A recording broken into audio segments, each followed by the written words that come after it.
Legacy Telugu stories, పిల్లల నీతి కథలు, కష్టే ఫలి. ఒక గ్రామంలో రాము, సోము అనే స్నేహితులు ఉండేవారు. వాళ్ళకి ఉన్న ఊర్లో సరైన పని దొరక్క జీవనం ఇబ్బందిగా గడవడంతో పని కోసం నగరానికి వచ్చారు.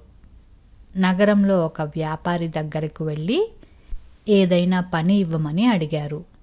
ఆ వ్యాపారి వాళ్ళిద్దరికీ చెరొక వెదురు బుట్ట ఇచ్చి తన తోటలో ఉన్న బావిలో నీళ్లు తోడి తెల్లారేసరికి తోటకు నీరు పెట్టమని ఆదేశించాడు.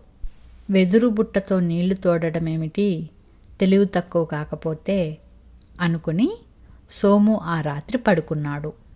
రాము మాత్రం కష్టపడి నీళ్లు తోడుతూనే ఉన్నాడు. కొన్ని గంటల తర్వాత నీళ్ల బుట్టలోకి బంగారు నాణాలు వచ్చాయి. రాము వాటిని వ్యాపారికి ఇచ్చాడు.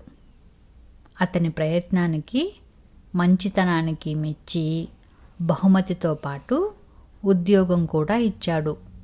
సోము సిగ్గుపడి తన ఊరికి తిరిగి వెళ్ళిపోయాడు.